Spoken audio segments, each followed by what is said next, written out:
নমস্কার। আজকের আলোচ্য বিষয় এডিএইচডি ইন চিলড্রেন।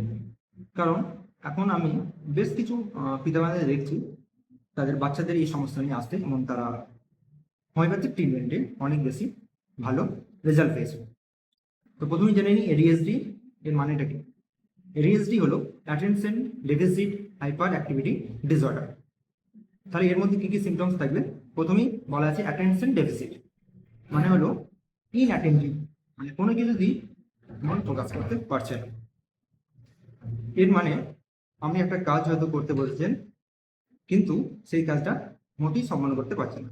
দেখুন, নর্মালি যদি আপনি 1 ঘন্টা পড়তে বসেন, তাহলে আপনার কিছু সময় অবশ্যই আপনি মন অন্যদিকে যাবে, কিন্তু এক্ষেত্রে কি হয়, এতে আমার মন সম্পূর্ণভাবেই আপনি ফোকাস করতে পারছেন না।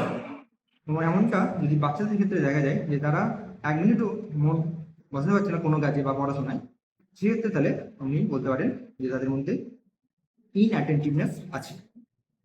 দ্বিতীয় কথা হলো হাইপার অ্যাক্টিভিটি।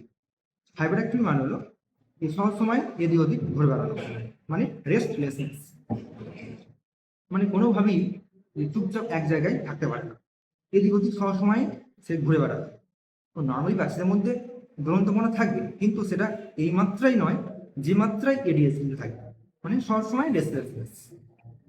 এবং তৃতীয় কথা হলো ইম্পালসিভিটি, মানে হলো ধরুন কেউ কথা বলতে শুরু করেছে, আপনি তো স্বাভাবিকভাবেই অন্যের কথাটা একটু শুনে কথা বলবেন। এক্ষেত্রে বাচ্চারা কি করে, কারো কথা শুরু হতে হতেই সে কথা বলতে শুরু করে দেয়, মানে সহজেই ইন্টারাপ্ট করে। সে ওয়েটই করতে পারে না যে অন্যের কথাটা শুনে আমি কথা বলবো। সবসময় সে নিজে কন্ট্রোল করতেই পারছে না, যে কথা বলতে শুরু করেছে তার মধ্যেই সেই সময় সে কথা বলতে শুরু করে দিচ্ছে। যদি এই 3টে লক্ষণ নিয়ে থাকে বা এই 3টে লক্ষণের মধ্যে যদি কোনো লক্ষণ আপনি দেখেন, তাহলে আমার বাচ্চার মধ্যে এডিএসডি রয়েছে।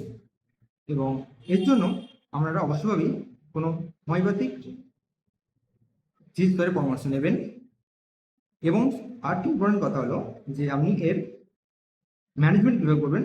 ম্যানেজমেন্টের জন্য হোমিওপ্যাথিক মেডিসিন তো আছেই, তার সঙ্গে সাইকোথেরাপি দরকার হয়। আর যদি বলেন যে কি কি কারণে এডিএসডি হয়, তাহলে প্রথমেই যে কারণটা আসছে সেটা হচ্ছে জেনেটিক, মানে হেরিডিটারি। এটা কিন্তু ঘটে 70 to 80% এটা ফ্যামিলিতে রান করে। এবং এক্ষেত্রে দেখা যায় ব্রেনের যে ফ্রন্টাল লোব আছে, সেই ফ্রন্টাল লোবটা ডিলে ম্যাচুরিটি হয়, মানে ঠিকঠাক সময় ম্যাচুরিটি ফ্রন্টাল লোবের হচ্ছে না। এবং ফ্রন্টাল লোব যে কাজগুলো করে এক্সিকিউটিভ ফাংশন, মানে প্ল্যান করা, সেই মতো কাজ করা, ইমোশনাল রেগুলেশন, মানে রাগ কন্ট্রোল করা, তো সেগুলো হয় না। এক্ষেত্রে এডিএসডি সিমটমসগুলো আসে।